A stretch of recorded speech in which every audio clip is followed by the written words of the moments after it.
Alors, dans l'actualité de ce mercredi 23 avril, d'abord, les enjeux sociaux au cœur d'un face-à-face électoral régional. Ben, ça s'est passé récemment, plus précisément le 10 avril dernier. On a peut-être reçu le communiqué là, au courant de la semaine passée, mais comme il nous manquait par la période de congé, voilà. Alors, voilà pourquoi on l'a reçu, il me semble, c'est en fin de la semaine passée. Ben, peu importe, c'est pas ça qui est important. Ce qui est important, c'est l'activité qui s'est déroulée. Donc, c'est la Corporation de développement communautaire, CDC, ici, Montmagny-Lillet, en partenariat avec la CDC du Kamouraska et celle des Grandes Marais, qui organisait une rencontre politique d'envergure. Donc, il y avait 4 candidats qui étaient présents là, pour cet échange devant 30 organismes communautaires de la région. Alors, ça s'est tenu à Saint-Jean-Port-Gelais, la Vigie, en formule hybride, ou encore par Zoom. Zoom, c'est une forme de réseau, là, est-ce que je peux utiliser le mot réseau, là? On voit, je dirais que c'est une facilité au niveau de la communication maintenant, c'est que si la personne ne peut pas se déplacer, ben, c'est à Lévis, à Québec ou peu importe, ça nous permet de pouvoir faire une entrevue avec cette personne-là. Donc, Zoom et Team, là, c'est deux réseaux dont on se sert maintenant pour diffuser des entrevues qui, des fois, sont plus lointaines, donc c'est des gens qu'on peut rejoindre. Et ça nous facilite beaucoup le travail parce que ça nous permet d'avoir des entrevues avec des gens qui, normalement, on aurait peut-être de la difficulté. Je pense la semaine passée, j'ai vu ça sur tous les réseaux nationaux et on a eu le plaisir d'avoir la directrice des Petits Frères du Québec parce que il y avait une activité en fin de semaine et il semblerait que ça a aidé beaucoup de gens. Ben, ça nous a permis d'avoir cette entrevue-là avec la directrice générale là, des Petits Frères de Québec là, pour cette activité pour les aînés qui avaient dans le cadre de la fin de semaine de Pâques. Donc, ce que je disais, c'est que le Parti conservateur était représenté avec Bernard Généreux, le Parti libéral avec Rémi Massé, le Bloc québécois avec Diane Sénécal et le Parti vert du Canada avec Alexis Plourde. Donc, les discussions portaient sur des enjeux majeurs pour les communautés locales, soit la crise socio-climatique, l'égalité des chances, incluant les femmes, les personnes immigrantes aînées ou vivant avec un handicap, ainsi que l'accès au logement. On sait que pour les organismes communautaires, ben, ce sont des points très importants. Donc, chaque candidat qui a présenté les grandes lignes de son programme avant de répondre aux questions des représentants communautaires. Alors, l'initiative visait à faire entendre la voix du milieu communautaire et à favoriser un dialogue transparent entre les acteurs de terrain et les aspirants députés. Voilà pour cette activité qui avait lieu récemment. La Vigie de Saint-Jean-Port-Gelais. Toujours dans le cadre des élections, ben le réseau FADOC, la plus grande organisation de personnes aînées au pays, hausse le ton et réclame des engagements clairs de la part des partis politiques. Mais, je sais pas si vous suivez la campagne électorale, mais je trouve que ça manque, de dynamisme. C'est très personnel, c'est comme ça que je le vois. Pas besoin de vous dire que pour animer une émission de 75 minutes tous les jours, je suis beaucoup l'actualité, que ce soit sur LCN, sur RDI, Radio-Canada, Radio, je suis beaucoup l'actualité, je m'intéresse, je vous dirais que j'aime ça aussi, là, ça aide, mais tant local et régional que au national, il me semble que ça manque de vigueur. Je sais pas. Peut-être c'est très personnel. Mais même localement, on voit très peu les candidats et la candidate du Bloc québécois, Mme Sénécal. On les voit peu. Ce qu'on pense, c'est qu'il faut beaucoup de terrain. Puis ce que je respecte, je vis très bien avec ça. Il y aurait eu un débat récemment là, avec le journal Loi Blanche et Cogeco. On n'a pas été mis au courant.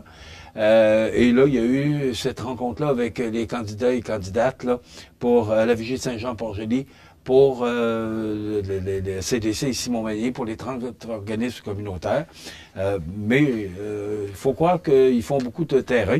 Alors, et on n'entend pas parler beaucoup d'environnement. Et hier, on sait que M. Poilievre a sorti le dernier, là, son cadre financier. J'écoutais une analyse hier à Radio-Canada, là, alors que les enjeux sont très différents. Et bon, M. Poilievre qui promet de couper quand même passablement là, dans le budget d'ici 4 ans il serait encore déficitaire de 14 milliards, si ma mémoire est bonne, là, dans 4 ans.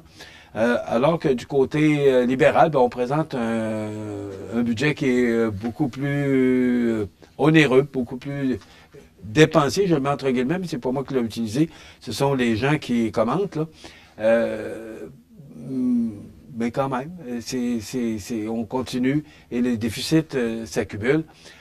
Moi, ce que je préconise, c'est qu'on puisse un jour arriver, étant au Québec, au fédéral, là, arriver avec un budget équilibré. Pas faire 10 milliards de profits, mais arriver au moins avec un budget équilibré, puis d'arrêter de s'endetter. Alors, peu importe le parti qui sera au pouvoir, mais que les gens prennent le taureau par les cornes, et tant au provincial qu'au fédéral, parce que, oui, c'est vrai, les tarifs douaniers, puis il y a toutes sortes de raisons à chaque fois. Ça a été la COVID. Là, la COVID, bon, ça nous a endettés beaucoup au niveau fédéral. Il y a toutes sortes de raisons, l'inflation, l'augmentation des taux d'intérêt. Mais moi, parce que vous savez que les municipalités, je vous en ai parlé récemment, les municipalités sont tenues de présenter au 31 décembre de chaque année un budget équilibré. Alors pourquoi ce n'est pas la même vocation au niveau provincial et fédéral? Alors, chacun des partis au fédéral a présenté son cadre financier. C'est à vous de vous faire une idée là-dessus. C'était, en fin de semaine, le vote par anticipation. 25 ce serait, ce que j'ai vu à Radio-Canada hier, un record établi, alors qu'en 2021, c'était tout près de 21 de participation, alors que là, pour le vote par anticipation en fin de semaine, il faut dire que c'était 4 jours, c'était en plus le congé de Pâques, donc ça aide et ça donne des occasions aux gens de pouvoir le faire, de pouvoir aller voter, parce qu'il y a toutes sortes de raisons, le travail, la famille, l'école. Alors, il y avait 4 jours, vendredi, samedi et dimanche. Justement, on voit l'image, là, c'était à l'église Saint-Thomas, sous-sol d'église Saint-Thomas. Maintenant, le vrai vote, ben, c'est le 28, là, le vote officiel, c'est le 28 avril. Donc, c'est important que vous alliez voter. Voter pour qui vous voulez, c'est votre droit et c'est votre idée qui prévaut, c'est très important, mais au moins, tentez de vous rendre au bulletin de vote, au bureau de vote pour aller apposer votre X là où vous voulez, mais au moins, moi je dis toujours, votez pour qui vous voulez, mais c'est important, votez. Maintenant, toujours dans l'actualité régionale, on parle de ce radiodon là, qui a rapporté plus de 115 000 $ à la Maison d'Hélène. Bravo à toute l'organisation pour ce magnifique travail. C'est un record battu. En plus, Hélène Caron serait sûrement fière de voir ce résultat-là, elle qui a tellement travaillé pour ce projet-là. Je pense que c'est un beau salut qu'on lui fait. Hélène qui est décédée... il me semble que c'est dans le temps des fêtes, là. Mais elle a tellement voulu ce projet-là, elle l'a réalisé. Et aujourd'hui, on réalise un record pour ce radiodon. Bravo à tout le monde. Et c'est un beau coup de chapeau qu'on lance à Hélène Caron. Et il y avait également la 11e édition du tournoi de pétanque, là, au profit de la Maison d'Hélène. C'est 1650 $ de plus qu'on va remettre à la Maison d'Hélène. Donc, bravo pour tous les gens qui s'impliquent dans les différents organismes, et particulièrement la Maison d'Hélène, qui est vraiment un beau projet, une belle acquisition pour notre région. Bon, déjà, le pape François qui est en chapelle ardente depuis ce matin. Et il me semble que ça passe vite parce que si vous avez écouté les nouvelles dimanche, vous avez suivi, il a fait son apparition à la basilique Saint-Pierre devant toute la population à l'occasion du congé de Pâques, et il s'est payé un bain de foule et il est décédé par après, et là, quelques heures plus tard, on le voit dans son cercueil. Ça va vite. Le pape, ce sera les funérailles samedi. Et on attend des centaines de milliers de gens qui vont assister aux funérailles, en plus de tous les dignitaires là, qui vont être présents. Donc, un grand événement là, qui va se produire samedi prochain, le 26 avril. Pendant ce temps-là, le Hamas qui veut discuter de nouvelles idées.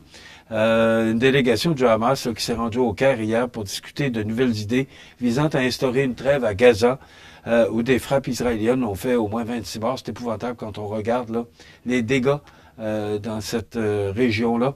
Alors, on travaille fort là, pour pouvoir émettre de nouvelles idées pour un cessez-le-feu. Les magasins américains, 3 points de suspension sans produits chinois. Le Québec est pour l'instant épargné par ce conflit. C'est sous la plume de Francis Alain ce matin dans le Journal de Québec.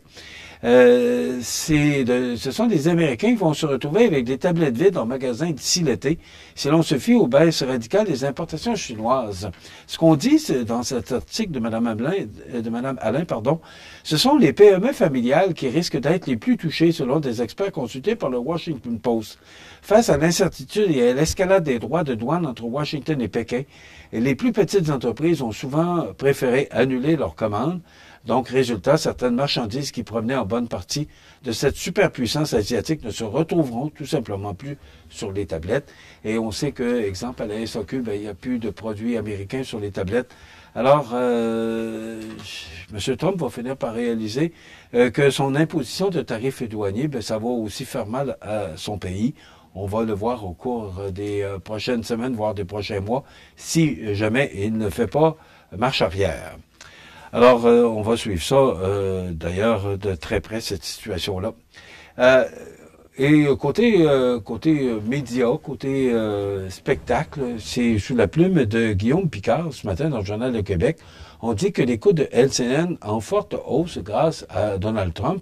Le retour de M. Trump à la Maison-Blanche, sa guerre commerciale contre le Canada et les élections fédérales, puis là, en plus, avec le décès du pape François, ça va poursuivre les coûts de LCN qui a fortement augmenté, la chaîne de nouvelles du groupe TVA, au cours des 3 premiers mois de 2025. Ce qu'on dit, c'est que avec ses 8,1 parts de marché, LCN a devancé largement sa rivale radio-canadienne, la chaîne câblée RDI, qui s'est contentée de 5,1 parts de marché de janvier à mars, selon les chiffres de Numéris obtenus par l'agence QMI.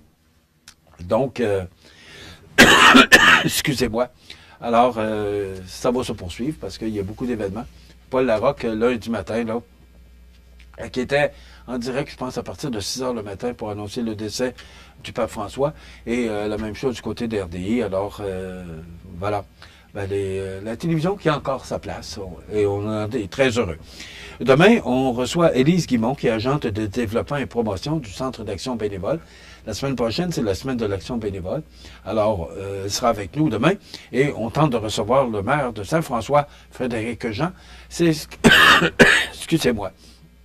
C'est ce qu'on vous propose comme menu de ce jeudi 24 avril. Entre-temps, je vous souhaite de passer une excellente journée. Dans quelques instants, les avis de décès. Bonne journée.